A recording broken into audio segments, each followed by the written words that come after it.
still in this place locked up. Listen, tell Trump to free me. I'm an American citizen. I want to come home, Johnny man. Somali's not free. Donald Trump, I'm asking you to put a tariff on Samsung. I'm asking you to put a tariff on all these Korean companies, Hyundai, that are sending cars to America. Put up the tariff so they don't free Johnny Somali. Put up the tariff. So basically, Johnny Somali is now threatening South Korea, saying if they don't release him, he'll call on Donald Trump to hit Samsung and other South Korean companies with heavy tariffs. I'm honestly not sure if Johnny's just delusional or if whatever he's been using has scrambled his thinking. Believing Trump will actually listen to him and punish South Korea with tariffs because they're locking him up. And if Korea doesn't jail him, Trump's still supposed to raise the tariffs over that too? Come on, guys. Isn't this the most ridiculous thing Johnny's said all year? Personally, I think it's comedy gold that Donald Trump, yes, Trump, would somehow come to Johnny Somali's rescue in Korea.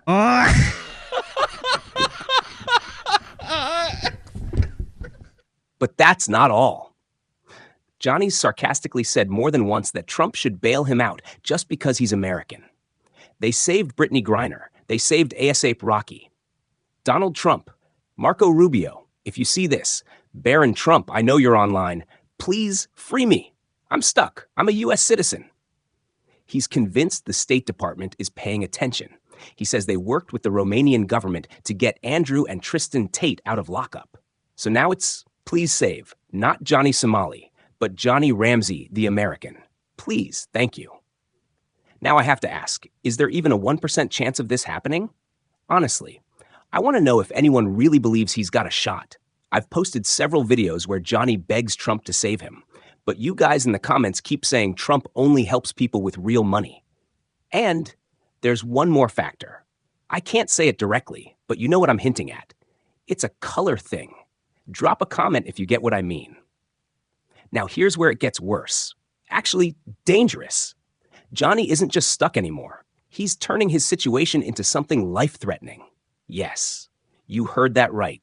After all the legal trouble, we already know he's likely facing at least 10 to 20 years behind bars. But the way he's been threatening people like Legal Mindset, it's like he's daring the court to give him a life sentence.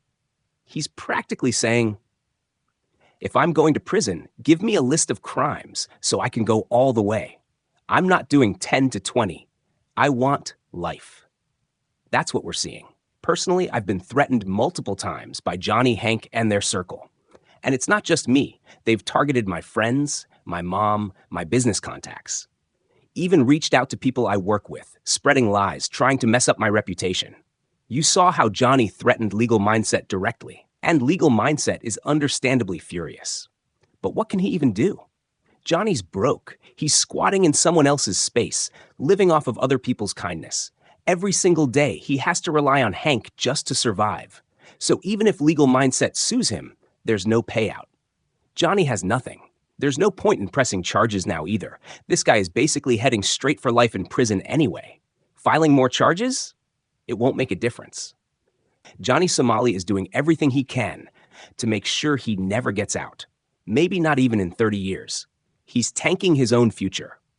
And like I showed you at the start, he's threatening South Korea again. If they don't let him go, he'll tell Trump, if I'm not free, Trump, put tariffs on Samsung, on Hyundai, do it. Is that an actual crime? Who knows? But when your luck's run out, even dumb statements can land you in hot water. He could get into serious trouble for saying that alone. And there's more. They've been spreading false claims about Legal Mindset. Johnny even said they had some kind of symbiotic relationship.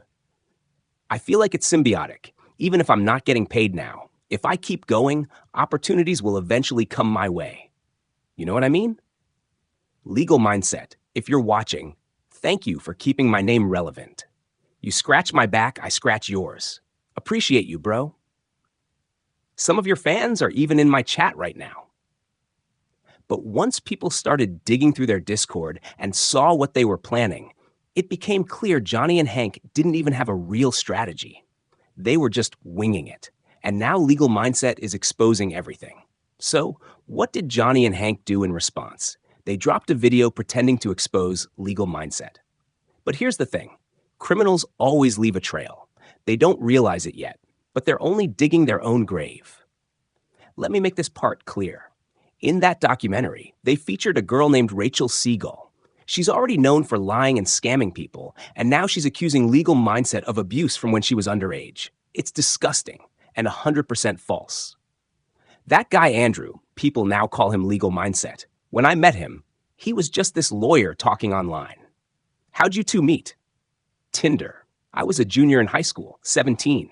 No, wait, 16. We matched, but I turned 17 soon after. But here's the most shocking part. Legal Mindset never even met her in real life. It's a total lie. And then there's Alex Noble. There's a clip where he's about to visit Johnny to film the documentary, and Johnny admits that Alex agreed to frame the story in his favor to protect his image. Alex is coming tomorrow to shoot the documentary. I don't know. He says he'll show our side, but it might be a hit piece. I think he has good intentions. I hope so. I'll be pissed if it drops and he just trashes me. I'll be like, bro, what the vote was that? You gotta show the full picture, the whole thing. You know what I mean? If you didn't know, the documentary is out now. Links in the comments and the video description. Go check it out on Alex Noble's channel. There's a lot in there. Also, Johnny himself has revealed what his plan is in court. He's going to pretend to be mentally ill. I've said this before. This whole thing is just a performance to make him look unstable. That way they can blame everything on mental illness. But here's the catch. Johnny's been planning this from the start. When I go to the judge and say, I'm sorry, I'm mentally ill. I don't know what I'm doing. I have bipolar. I left my medication in the US. I'm not right in the head, Your Honor. Please help me. I'm a psychopath. I plead insanity. Then they say, okay, go home and pay $500. That's the real game. That's the whole crew's goal. Wreck the reputations of the people exposing them and cover up their actions with fake narratives.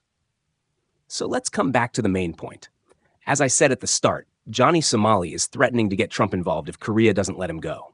But seriously, do you think Trump, his people, or even Barron Trump are going to lift a finger for Johnny Somali? Is there even a 1% chance? Drop a comment. I want to hear what you think.